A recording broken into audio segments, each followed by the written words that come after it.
15 août 1945.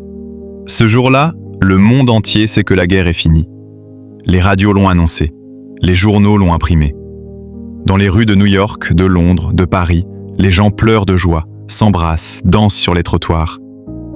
Mais personne n'avait dit à Howard Harrison que cette journée allait être la dernière de sa vie. Pour comprendre ce qui s'est passé ce matin-là dans le ciel de Tokyo, il faut comprendre qui étaient ces hommes, des deux côtés. Howard Harrison, tout le monde l'appelle Howdy, 26 ans, originaire de l'Ohio, fils d'un mécanicien, petit frère de 2 sœurs qui lui écrivent chaque semaine sans exception. Il est entré dans la Navy en 1942, a traversé 3 ans de Pacifique, a survécu à des dizaines de missions. C'est un as, calme, méthodique, respecté de tous ses hommes. Le genre de pilote qui ne perd jamais la tête, même quand les balles sifflent de partout. Ce matin du 15 août, il pense à rentrer chez lui. Il pense à son père. Il pense à ce qu'il va manger en premier, quand il posera le pied sur le sol américain. À des milliers de kilomètres de là, dans un Japon en ruine, un autre homme se réveille lui aussi ce matin-là.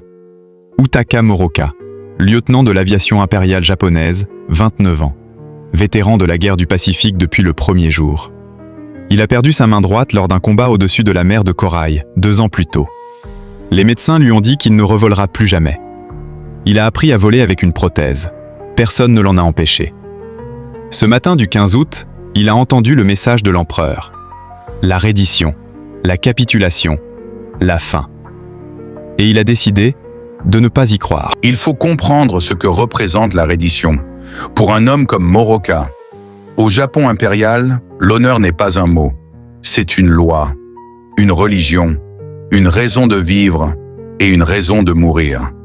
Des milliers de soldats japonais ont choisi la mort plutôt que la capture. Des pilotes kamikazes de 18 ans ont souri avant de s'écraser sur des navires ennemis. Ce n'est pas de la folie, c'est une conception du monde radicalement différente de tout ce qu'on connaît en Occident. Pour Moroka, se rendre, c'est mourir intérieurement. C'est trahir chaque camarade tombé avant lui. C'est regarder leur sacrifice en face et leur dire que ça ne valait rien. Alors ce matin du 15 août, pendant que le monde fait la fête, Moroka fait autre chose. Il enfile son uniforme, il vérifie ses instruments, il monte dans son zéro et il attend, à bord de l'USS Yorktown. L'ambiance est celle d'un réveil de Noël. Les marins se congratulent, certains pleurent, d'autres rient si fort qu'on les entend d'un bout à l'autre du pont. Des rumeurs circulent déjà sur la date du retour, sur les fêtes qui les attendent. C'est dans cette atmosphère que le commandant donne ses derniers ordres opérationnels. Une patrouille de routine vers Tokyo. La dernière, juste pour s'assurer que rien ne bouge, que la transition se passe bien. 6 Hellcats, Harrison en tête. Les 6 pilotes montent moteur dans leurs appareils en se souriant.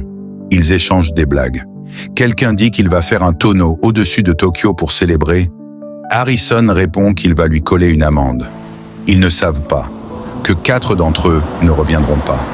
Le F-6F Hellcat est l'un des meilleurs avions de chasse de la Seconde Guerre mondiale. Robuste, puissant, blindé, il peut encaisser des dommages considérables et continuer à voler. Les pilotes américains l'adorent pour une raison simple. Ils pardonnent les erreurs. Le zéro japonais est son exact opposé, léger comme une plume, agile comme rien d'autre dans le ciel. Il peut tourner sur lui-même 2 fois plus vite qu'un Hellcat. Mais il n'a aucun blindage. Une seule rafale bien placée suffit à l'embraser. Les pilotes japonais le savent. Ils volent avec ça en tête, à chaque mission. Ce matin-là, dans le ciel de Tokyo, ces 2 machines vont se retrouver face à face, une dernière fois. Harrison et ses hommes volent en formation serrée. La radio grésille. Et puis soudain, le message qu'ils attendèrent depuis des semaines. La guerre est finie. Cessez-le-feu immédiat. Rentrez à la base. Ce qui se passe dans les secondes qui suivent, on peut l'imaginer sans peine.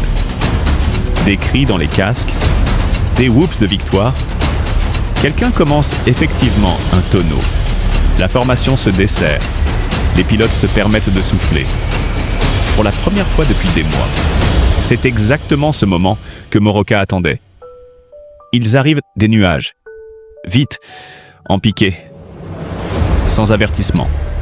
Harrison voit les traçantes, avant de voir les avions. Son instinct de combattant reprend immédiatement le dessus. 3 ans de guerre. Ça ne s'efface pas en 30 secondes de joie. Contact. 6 heures haut. Larguez les réservoirs. Rompez la formation. La voix est calme. Professionnelle. Mais dedans, Harrison sait exactement ce qui est en train de se passer. Il sait que ces hommes viennent de baisser leur garde. Il sait que l'ennemi a choisi ce moment précis. Et il sait que certains de ses pilotes ne sont mentalement plus en mode combat. Le ciel de Tokyo s'embrase. Une dernière fois, Moroka plonge sur le groupe américain avec une précision chirurgicale. Il a planifié ça, l'altitude, l'angle d'attaque, la position du soleil dans le dos pour aveugler les Américains. Ce n'est pas un geste désespéré, c'est une embuscade, parfaitement préparée. De son côté, Harrison réorganise ses hommes en quelques secondes. Il prend le premier assaillant en chasse, exécute une manœuvre de décrochage classique, passe derrière le zéro, tire, l'avion japonais explose, 1-0. Mais il n'y a pas qu'un seul zéro. Ce qui se passe dans les minutes suivantes est un chaos organisé. Des avions qui tournent, qui plongent, qui montent. Des rafales qui déchirent l'air. Des radios qui hurlent. Des cris impossibles à identifier. Manderberg prend une rafale dans le moteur. Il essaie de maintenir l'altitude. Il n'y arrive pas.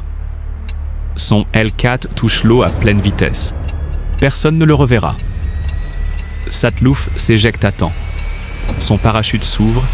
Il descend lentement vers l'océan. Pendant que le combat continue au-dessus de lui. Il survivra. Il sera l'un des deux seuls à pouvoir raconter ce qui s'est passé ce matin-là. Billy Hobbs, lui, se retrouve avec un 0 dans le dos. Il n'a pas vu l'attaque venir. Il a 22 ans. C'est sa 3e mission au-dessus du Japon. Et il est sur le point de mourir. Dans une guerre qui vient officiellement de se terminer. Harrison le voit. Il abandonne sa propre cible. Fait demi-tour. Se place entre Hobbs et le 0. Il prend lui-même les coups, pour laisser le temps à son jeune ailier de décrocher. Hobbs s'échappe. Harrison paie le prix. C'est le genre d'homme qu'il était. Moroka et Harrison se retrouvent face à face. Les 2 meilleurs pilotes de leur camp respectif. 2 hommes qui ont survécu à 3 ans de guerre dans le Pacifique. 2 hommes qui maîtrisent leur machine mieux que personne. Et 2 hommes qui ont 2 raisons radicalement différentes d'être là ce matin. L'un veut rentrer chez lui, l'autre est déjà prêt à ne jamais rentrer.